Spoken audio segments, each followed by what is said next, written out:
Bonjour, bienvenue à cette nouvelle édition des Mardis de l'IRIS. Je suis avec Julia Taz, directrice de recherche à l'IRIS, et on va parler de la décarbonation maritime. Il y a une négociation qui est en cours. Quels sont les enjeux de cette décarbonation maritime?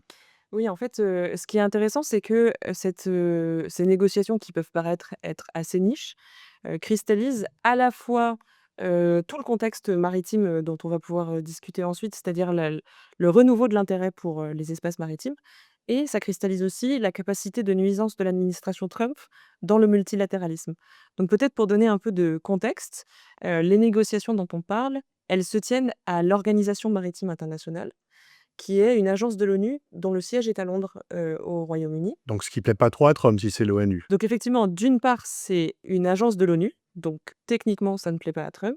C'est un multilatéralisme qui fonctionne bien parce que, cette agence de l'ONU, elle a commencé à travailler sur un plan de décarbonation du maritime, ce qui est rare parce que ça veut dire que tous les acteurs sont plutôt d'accord pour décarboner un secteur qui est, très émissif. Hem et ça marchait bien jusqu'à ce que les discussions d'avril, commencent à se gripper et pourquoi elles ont commencé à se gripper? Parce que l'administration Trump est arrivée et a souhaité freiner le processus. Donc en avril dernier, il y a eu des discussions sur l'adoption d'une stratégie pour, en simplifiant un peu, mettre une taxe carbone, sur le secteur, du shipping et sur les navires qui sont les plus Alors, polluants. impôt décarboné, ça, pour Trump, c'est un double non. Quelle est la part du commerce maritime dans le réchauffement climatique, dans l'émission de carbone? En fait, le commerce maritime, c'est à la fois un enjeu crucial en termes de mondialisation. 80-90 des marchandises transitent par la mer, et c'est un des acteurs importants en termes, d'émissions carbone. Alors, à l'échelle, de la totalité des émissions carbone, c'est autour de 2 donc ça paraît peu, mais Peu? en fait, Oui. c'est autant que l'aviation civile D'accord. et c'est autant, mais Qui est plus pour visible parce qu'on parle beaucoup plus des du avions. coût carbone des avions que, du transport maritime. Effectivement et on en parle beaucoup plus parce que finalement, c'est peut-être, l'aviation civile transporte des passagers, c'est parfois pour le tourisme, quand, le transport maritime transporte, des céréales, transporte, du pétrole. Donc c'est des choses dont on peut moins se passer, Mmh. C'est vital le pour shipping. l'économie, c'est Exactement. vital pour la production. Ce sont des approvisionnements très importants et en réalité, pourquoi on parle un peu plus aujourd'hui de la décarbonation du secteur? Parce que contrairement aux avions qui utilisent, un produit pétrolier assez raffiné, le kérosène, le maritime utilise un produit pétrolier, très brut, très peu raffiné, un fioul lourd qui, au-delà d'émettre du carbone, est polluant pour l'atmosphère et par exemple, des villes comme Marseille, avaient essayé de mettre en place des plans pour qu'il y ait moins d'émissions, de fioul lourd et de soufre dans leur, commune ou dans, leur ent dans le la proximi à proximité de la commune parce que ça pollue l'air en réalité et peut-être pour revenir sur cette opposition de Trump, hem, l'administration Trump s'est retirée des négociations en avril et entre avril et la question de l'adoption du plan en octobre, il y a eu énormément de menaces, à proprement parler, de l'administration Trump qui a dit, «Si vous suivez l'Europe, la Chine et le Japon qui sont parmi les pays et les unions qui poussent pour la décarbonation du maritime, si vous les suivez, on va mettre en place des droits de douane plus importants sur vos bateaux» et cetera et donc il y avait toute une menace de représailles autour, de cette question de la décarbonation du maritime pour les faire une sorte de passe-droit pour les navires américains. Ce qui est important de souligner, c'est que finalement, il y a une entente entre le Japon, la Chine et l'Europe qui n'ont du mal à se mettre d'accord et ce sont les États-Unis qui sont isolés finalement. Oui, alors ils sont isolés et pas forcément entièrement, parce qu'il y a beaucoup de pays en développement, qui voient cette taxe comme étant, une menace pour leur approvisionnement, pour, la rapidité et la fluidité de leur approvisionnement. Donc Trump ne va pas jouer avec la Chine, avec, l'Europe. Il sait très bien que ce sont, des parties qui sont plutôt pour la décarbonation, mais il va aller voir des pays avec, un niveau de fragilité plus important sur la question des approvisionnements et essayer de les convaincre d'une part, en premier lieu, j'imagine, de la rationalité de refuser D'accord. la décarbonation, Pour le développement. voilà et dans un deuxième temps, si ce n'est pas par rationalité, ce sera par menace. D'accord. Alors ça permet de parler des succès de cet été. Un traité sur la haute mer, il y a assez peu de bonnes nouvelles au niveau juridique, au niveau droit international. Il y a eu ce traité qui a été adopté cet été. Oui, cet été a été en fait, un été très actif quand on parle de sujets maritimes.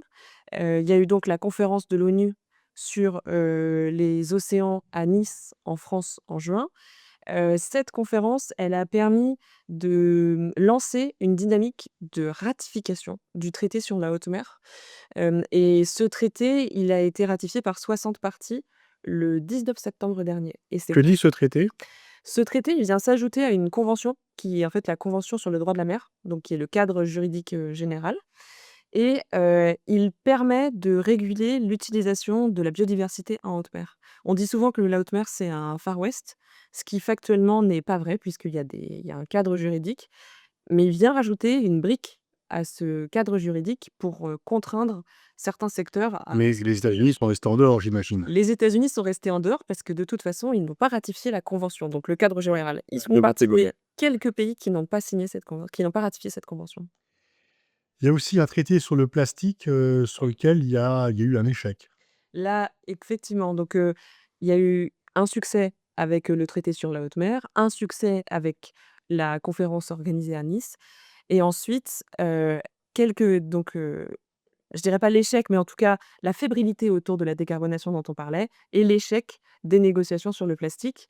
Donc c'est un traité en parallèle de tout ça, il y a un traité sur le plastique pour essayer de réduire la pollution, plastique notamment en mer, et qui se heurte à l'opposition des pays producteurs, de pétrochimie, en fait. Parce que l'idée, c'est non pas uniquement de s'attaquer à la pollution plastique, donc par la consommation, mais aussi, à l'échelle de la production. Et là, les discussions ont été très difficiles cet été et on ouvre de nouvelles négociations, mais c'est pas fini. Il y a aussi un deuxième échec cet été, c'est, l'échec de la régulation de l'utilisation des fonds marins. Sur le code minier. Exactement. Ce code minier, ça fait, quelques années qu'il est en discussion déjà. Et chaque année, il y a un peu plus de pays qui rejoignent une coalition pour, limiter les explorations et l'exploitation des fonds marins, mais pas suffisamment vite pour que, le Alors il y a très longtemps, quand on parlait du droit international du développement, on disait que les nodules polymétalliques pouvaient être mis au service, patrimoine commun de l'humanité, pouvaient être mis au service du développement. c'est Tout ça. ça, c'est oublié ou? Alors non, non, c'est vraiment le cœur de la question. D'accord. En fait, je pense qu'il y a eu plusieurs périodes. Il y a eu la découverte de ces nodules polymétalliques et c'est là où il y a eu beaucoup de discussions. Mais en fait, on s'est rapidement aperçu qu'on n'avait pas accès. C'était trop compliqué, c'était trop profond, c'était trop opaque, beaucoup de pression et cetera. Les outils qu'on avait n'étaient pas assez, technologiquement avancés pour y arriver. Et ce qui se passe aujourd'hui, c'est que les ONG et certains pays essaient de se mobiliser pour dire: «OK, le progrès technologique va nous permettre d'accéder à ces ressources-là, mais il faut qu'on mette un cadre avant de commencer à les exploiter, parce que sinon ça va être là pour le coup peut-être le Far West, c'est-à-dire que tout le monde va se servir.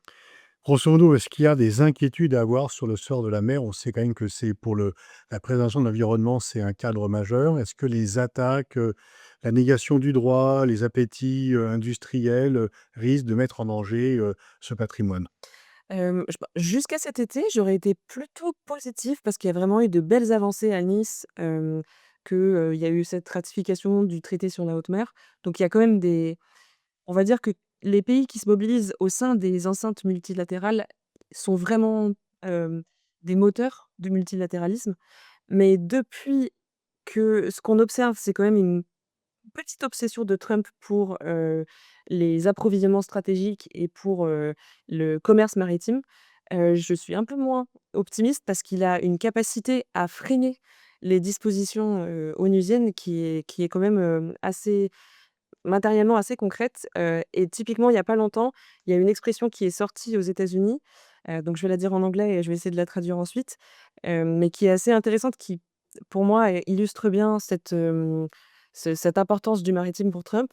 C'est «Ships», donc les navires avec un S, «are the new chips», qui sont donc les semi-conducteurs, Ouais. les puces. C'est la nouvelle fortune, quoi. C'est la Exactement. nouvelle dynamisme économique. OK. Exactement et donc c'est un peu pour dire qu'il y a une attention nouvelle de l'administration américaine sur ces approvisionnements stratégiques qui passent par la mer puisque les États-Unis Et ceux qui s'opposent seraient contre le progrès, seraient contre la exactement, modernisation et contre le développement. On voit bien. exactement, D'accord. exactement.